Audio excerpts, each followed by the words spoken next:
Okay, folks, hello. Happy New Year. Happy post-holidays. And welcome to the Ryan Goodman along with Tangway Zoom pod. I just want to let you know off the top that portions of the show are brought to you by Calm. Did you know that LeBron James, the reason why he's King James is because it's his sleep. That's right. Sleep is superpower. Calm, the #1 app for sleep and meditation, has teamed up with LeBron James to help you activate the power of sleep. LeBron's sleep is a critical part of his mental fitness routine.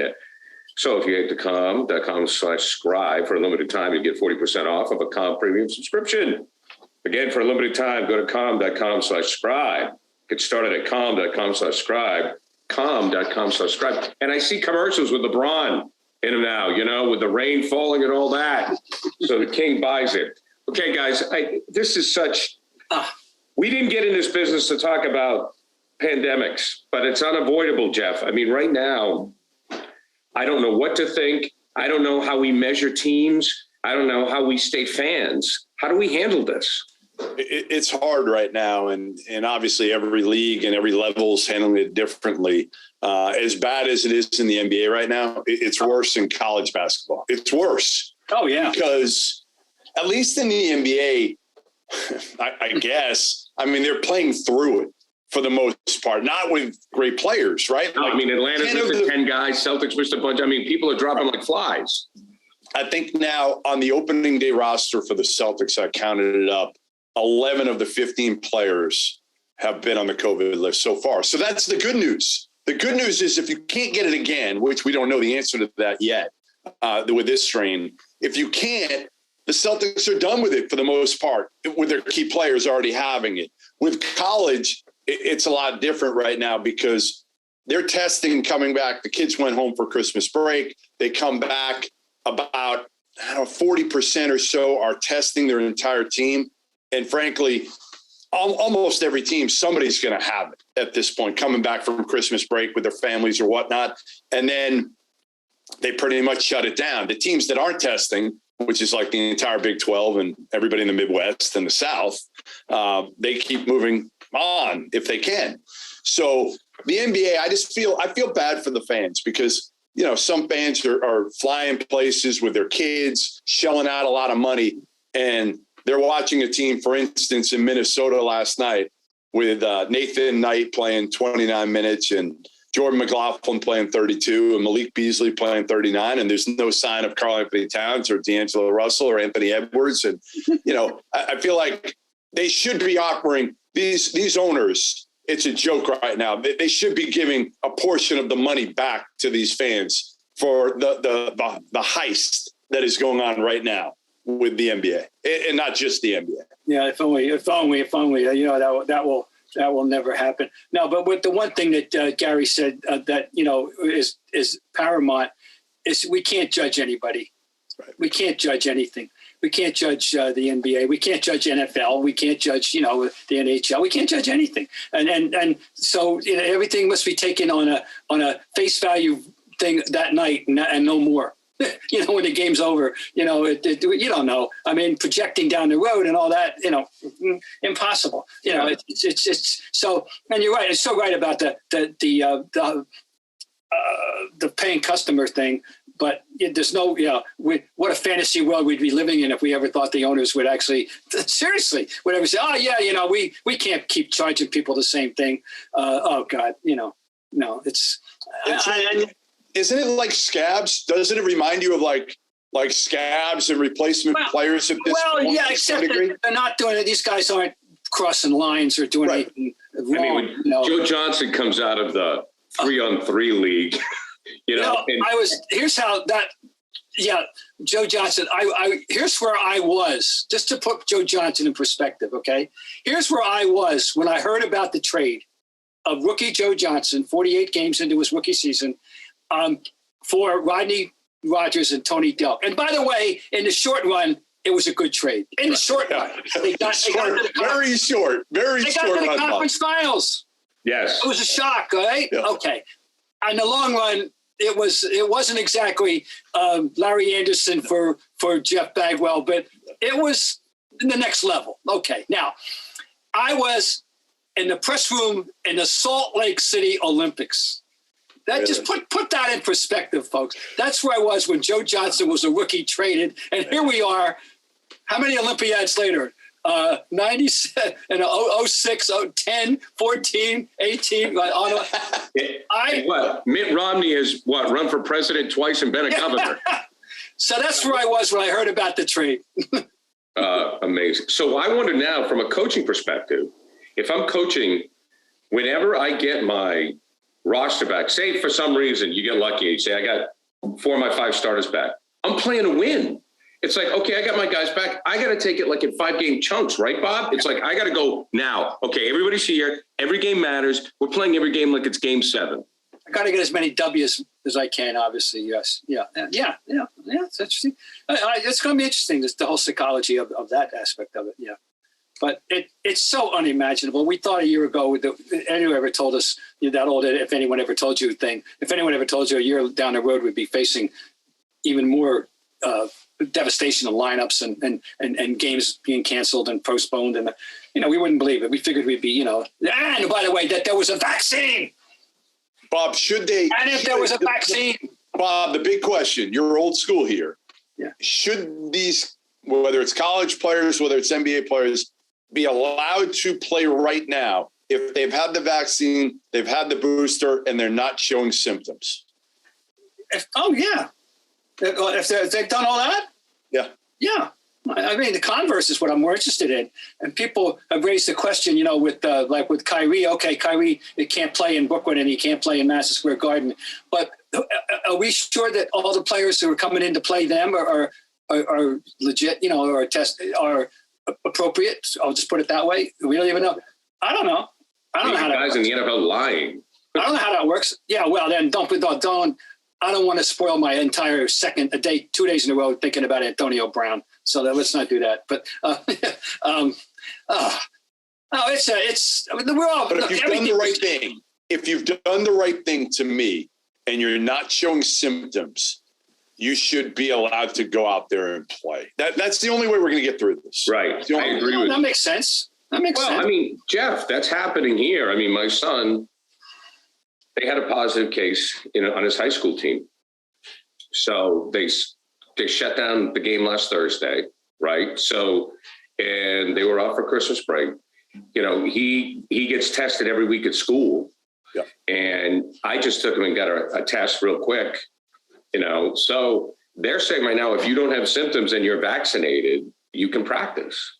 I mean, he's been vaccinated. He doesn't have symptoms, and he gets tested weekly.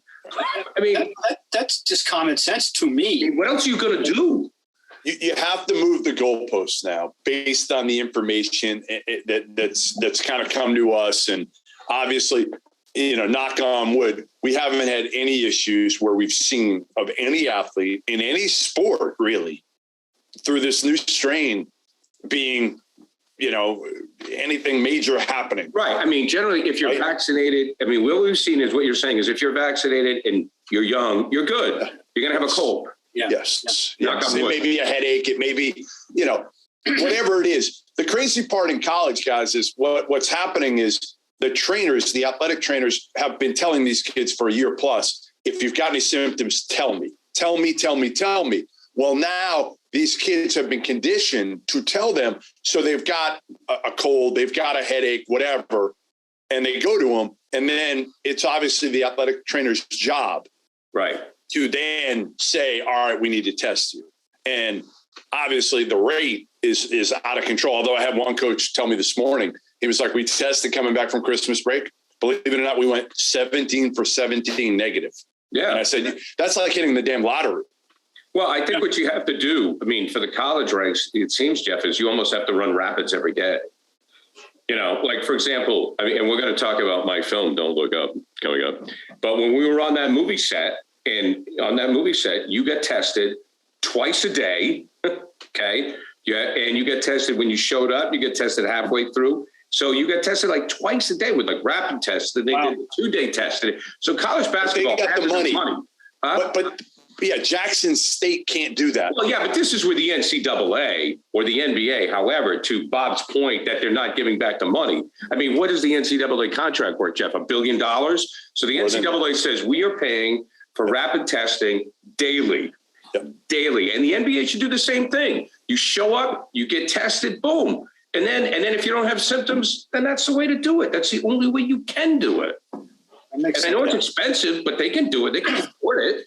There were 30 games scheduled today in Division I. We're already down, I think, to about 10. Yeah, the NCAA, we all know they have a ton of, they're frauds, but they should be paying for rapid testing every day. Even if it's 3 times a week. I'm fine with that. You want to go 3 times a week. And we know Duke can afford it. Kentucky, Kansas, they don't even need the NCAA's help. But some of those smaller schools, They do need it. They can't afford to do testing more than maybe once a week. So if I'm the NCAA but they don't care. All they care about is the NCAA tournament.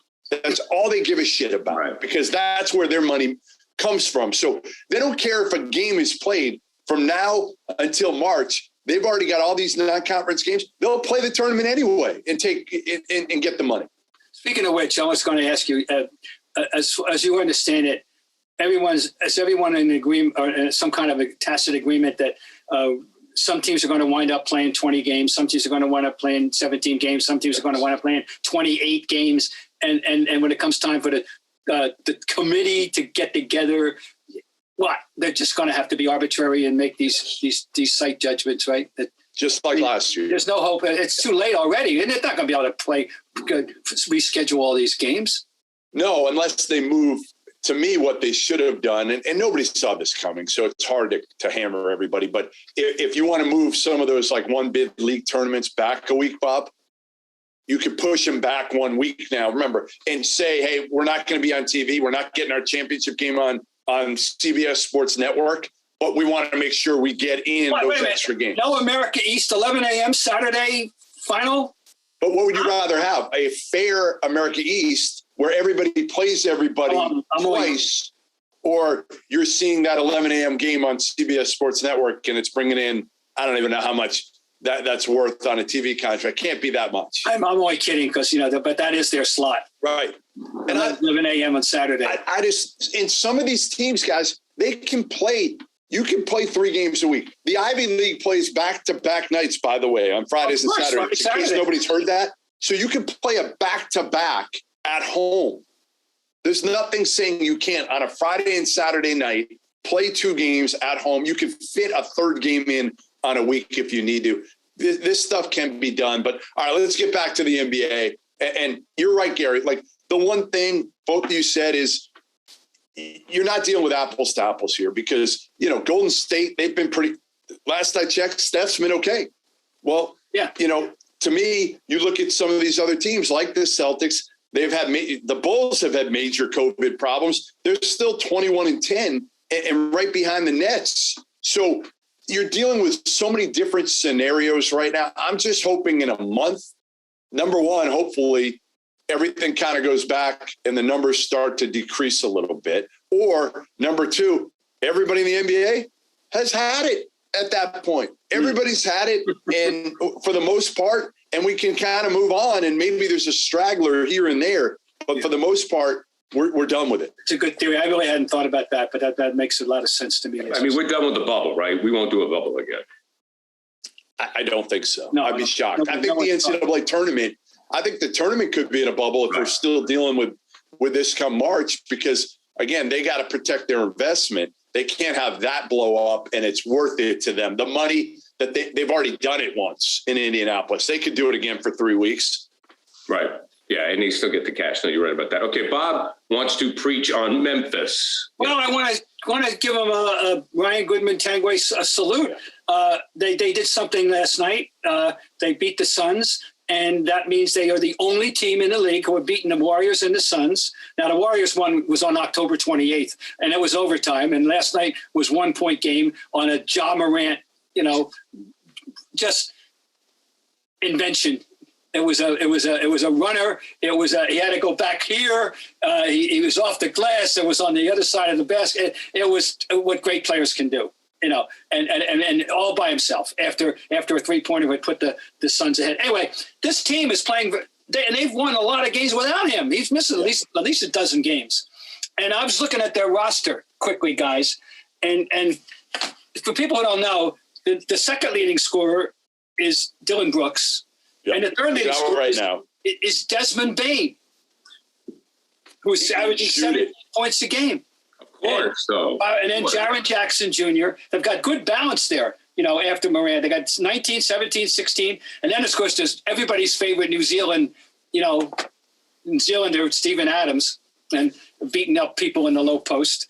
And anyway, I got to give it. And the other thing, coached by Taylor Jenkins, who is one of the many NBA coaches that probably in double digits that could walk down any street in America and nobody knows who he is. I mean, there are so many anonymous coaches in the NBA. Jeff's right. You could take this roster other than Ja Morant and Adams and walk down the street. You wouldn't know. So I'm giving it. So something as good is going on. If is it Taylor? From what you know. You know what it is? What part of it is? I'll give it to you. I'll give it to you. Number one, Ja Morant is a superstar. Yeah. Number one, he's a superstar. Number two, they've got high character players like Dylan Brooks. Desmond Bane might be. We'll try to get him on. He might be as good of an interview as I've ever talked to. Ever. Woof. He is awesome. We've had some good ones. Yeah, he's phenomenal. Jaren Jackson, high character. And all these guys are high character. Kyle Anderson, high character. Brandon Clark, high character. Tyus Jones, high character. Steven Adams, high character. Xavier Tillman. I'm going to keep going down the line. And you know what else? They all know how to play. They're all high character, high IQ players, and they accept their roles. And they're like, and they're guys that they didn't have their ass kissed throughout their careers. Ja Morant was never told how good he was at 16, 17, 18 years old. None of these guys. Dylan Brooks, I remember seeing Dylan Brooks his junior year at the Peach Jam down in Augusta. And at that point, Dayton was recruiting him, and they weren't even sure he was good enough to play at Dayton at that point. And he ended up going to Oregon, blowing up a little bit. But, Brandon Clark started his career at San Jose State, transferred to Gonzaga. I mean, like this group is fun because they're kind of what you root for. That's what they are. They're the players. They're kind of what you hope you can find to root for it. The kind of team I always say, you want to point to your kid, this is a worthy group, because I do believe in that the morality clause, the morality factor should factor into rooting, frankly, I mean, and I don't want to root for clowns. I don't want to root for shitheads, Right. And if I don't have to, I don't want to, and that's nice to hear. I knew you'd know, Jeff. That's why I wanted to throw this out there because they're a fascinating story to me and not getting any ink for it. The same olds on the networks, and I want people to know that there's something good going on there in Memphis.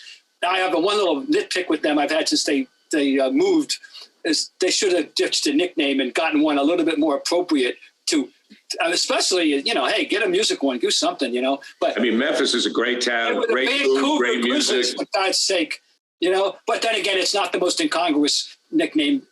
The New Orleans Jazz, the Utah Jazz long ago retired that trophy when they moved from New Orleans. So that's how lucky are the Memphis Grizzlies that they got Ja Morant instead of Zion? Like, think about that whole deal now. Yep.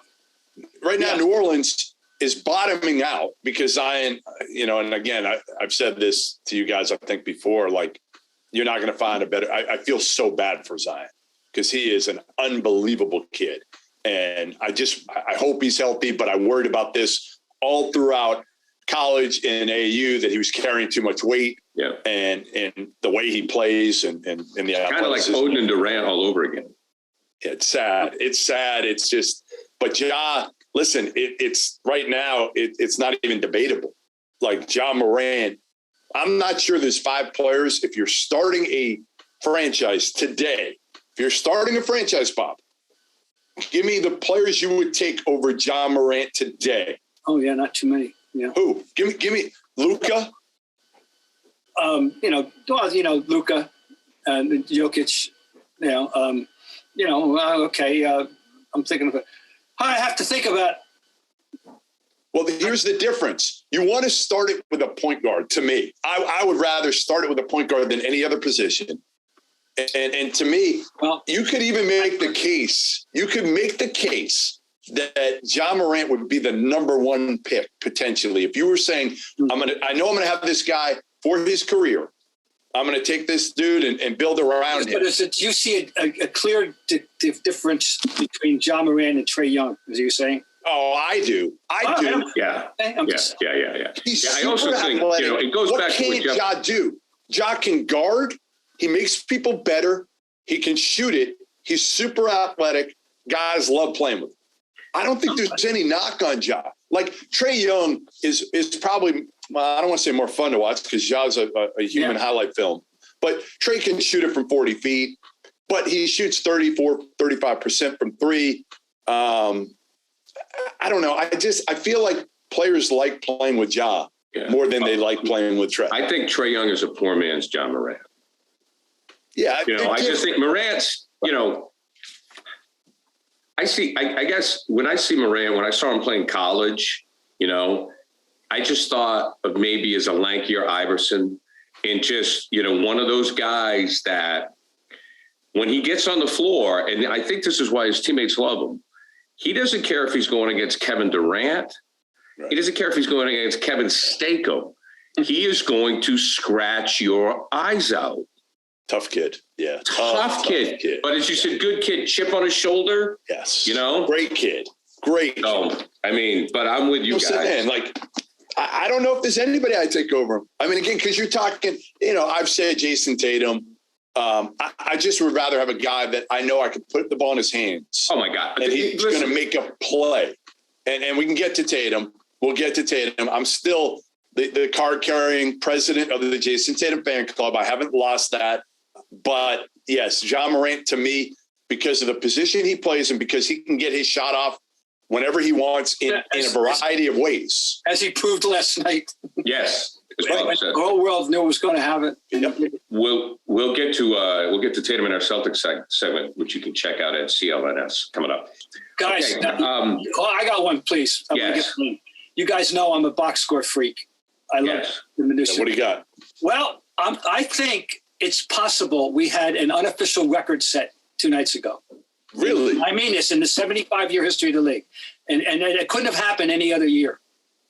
The San Antonio Spurs beat the Pistons 144-109. That's not the reason. 144. There were 2 144-point games in the same night. You know that, right?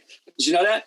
I did not. That's not. No. In so doing, 14 different people scored for the Spurs. Really? 14? Well, 14 different people. Number one, I was unaware you could suit up 15 this year. Or play 14. And nobody played more than 25 minutes in the game. Nobody. Pop, this is Pop having his biggest laugh of the year, but nobody played more than 25 minutes. 14 different people scored a point. Now, that's got to be an all-time record, right? I'm looking at it now. My boy, you got to go to Elias, and they'll confirm it. I'll do that this week before next week. No. Elias, hey Jeff, Elias is going to send a note to Bob confirming it. That's crazy. Well, I'm looking at this box score right now. This is insanity that you're allowed to have 14 active players in a game. I didn't know you. I thought you could still only had 12. Hey, you're lucky. You're lucky you have 14 active players. 14 guys scored, gentlemen, in an NBA game. Now, I got to doubt that this ever happened in the 75-year history of the league. Okay, guys, as we wrap it up, I'm going to say that there is a series coming out on HBO Max this March, and Adam McKay is the executive producer. And it's based on the 1980 Lakers. It's the Lakers show. So I think it's 10 episodes. And it's just going to be how the Lakers were built in the 80s. Okay. Mm-hmm. Based on Jeff Pearlman's book, right? Based on Pearlman's book? It is. Yeah. So what we're going to do is we're going to get in touch with Adam. We're going to try to get him on the podcast because I know that right now everybody wants to be seen with Adam McKay, but Adam McKay will want to be seen with Bob Ryan and Jeff Goodman because Jeff saw, and I'm not lying, because Jeff saw the movie Don't Look Up. It's on Bob's list. I was very lucky to be a part of it. Yep. So I'm on the set with Adam. And he goes, "You're a sports guy?" I go, "Well, yeah, I did the Celtics, pre and post game show, right? Blah, blah, blah." And we just started talking. This guy watches 4 NBA games a day. I don't know where he finds the time. He is a huge hoop head. I mean, the Detroit Pistons have a relationship with funnyordie.com. I mean, guys, we were on the set, and he said to me, "What's going on with the Pacers?" This is when the Pacers were trying to make a deal with the Celtics, and and it just didn't go down. And then the assistant director said to him, "Adam, we got to get going." He said, "Hey, stop it! I'm talking basketball with Gary for a minute." I kid you not. Wait, all right. I want to know before we get there. Right, you're in Don't Look Up. And I just saw it. My daughter is on a movie kick right now. So right. I forgot you were in it. I know you had told me, but I totally forgot. All of a sudden I'm watching it and I yelled to my wife and daughter, I'm like, it's Tangway. Like you're not just in it. Like you've got like a legitimate reoccurring part in this movie. How did you get in this movie? Well, I always audition. I love to act, and it's what I'm doing now. I mean, as crazy as it sounds, I have a manager. I've been auditioning for stuff. I always wanted to be an actor. So while in town as playing a newscaster, I got my SAG card. So now I've been auditioning for detectives and congressmen and, this and that. But I always get the newscaster role. So, by playing the newscaster, I've worked with Rosamund Pike in I Care a Lot. She won a Golden Globe. I did the final scene with her. She was wonderful. I was in Knives Out, right? And with Ryan Johnson and Ana de Armas, hung out with them. They were great. And then with Adam McKay on Don't Look Up, I mean, it was fantastic. And I actually shot 2 more scenes that didn't make the movie. Really? I had a scene with Rob Morgan, who's a great actor. And it just, didn't make the movie. And the cast of this movie. Oh, the cast is incredible. I mean, I didn't see anybody. When I was there, I guess Chickless was there in the morning, and I guess Meryl Streep was there in the morning. But when I was there, we didn't have any of that stuff. And I just because of COVID? Do you think because of COVID too? COVID, the restrictions were really tight. I mean, heck, I was in a hotel room for 7 days quarantining just to work 3. Really? Where's it shot? I was shot all around Boston, just all over Boston. And Boston basically was like New York. The great thing about Boston is you can shoot everything. I mean, if you need to make it look like Detroit, you can go to parts. If you need to make it look like rural Pennsylvania, you can, go to Western Mass. Massachusetts, Boston, you could shoot everything. So they shot it there. Yeah, I mean, and the COVID regulations were tight. I mean, you had the mask on, the thing, and they'd say, okay, get ready for action. Then you'd have an assistant come over, and they're like in a bubble, and they take all the stuff off you. You say your line, they put the stuff back on. Wow. But it was a fun movie. It was a fun movie. It was a good movie to watch, too. It was very unique. He has a message. He has a message. Yeah. That's his thing. It's about the environment. It's pro-environment, and Adam's very big on that. Yeah, but I think that we can. So go see Don't Look Up. Bob will watch it. I'll go. And I thought Jonah Hill was phenomenal. Oh my God, so good. The last scene, hilarious. I mean, great. I mean, that's just so Adam McKay. I'm gonna go spoiler alert here now. No, I know, but we're not. But we won't. No, I'm not telling you anything. There's a comet headed to Earth that's going to destroy Earth. Oh, I know the premise of the movie. I'm very well aware of the premise. But we got to get Adam on to talk about this lake. We should just to talk about the Laker thing, and he'll love. I mean, he knows who both you guys are. He worships you guys. He watches you. It's like I know this guy's an Academy Award-winning director and screenwriter, and he wants to be with you two. This calls to mind the Lakers thing, the Nicholson and the time he was filming the movie in Albany and during the playoffs, and he had them send them videotapes overnight. And we went before, I hope Nicholson's a part of the documentary. Oh yeah, somebody. I don't know who the actor is, but somebody's playing Jack. Okay. I mean, Adrian Brody is playing Pat Riley. The kid from Boston. Oh shoot! I just found his name was playing Westhead. I forgot. Anyways, okay. They got a whole slew of guys. Got me psyched up on this one already. Yeah. Oh no, you got to look it up on IMDb. Okay. I mean, there's a lot of people on there that you see like that you'll recognize. I mean, they even get somebody playing Johnny Most. They got somebody playing Larry Bird. I mean, good luck. Do they have anybody playing Bob Ryan? They don't, which surprised me. No. Disappointing. That's what I see. I mean, you could get the real Bob Ryan. You could have got the real Bob. All right, go see Don't Look Up. Bob's going to watch it, and then stay tuned to the Zoom podcast because we are going to book Adam. We'll try to book Adam McKay to talk about that Lakers series coming up. which obviously the Celtics have a bit. Michael Chiklis plays Red Auerbach. That I know. Oh, cool. Okay. Oh, okay. All right, guys. See ya.